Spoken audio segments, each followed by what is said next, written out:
cho mi cha ati bungo yang saba na tu ta a he chi agala bra na li mi hi ka kura mai cha kuna amasa Jesu Christa li mi yang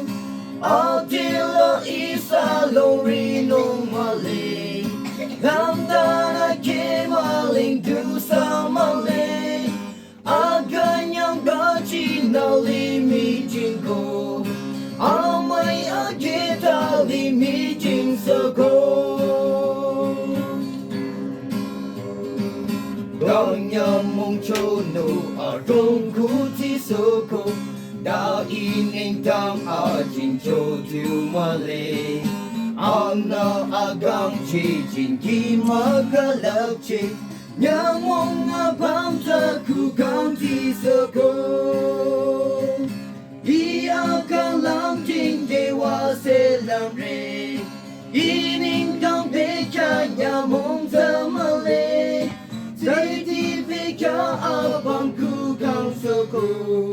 Jangan di na ina yang lang rore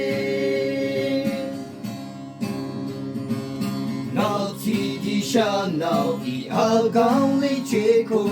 Agang chelang na ng gusto ko Alimikang na malang beja ko Mayuraning na narang ko Tuwe ko inahimalang chero Agang chelang duwe na charo Melang mabeja che marang choche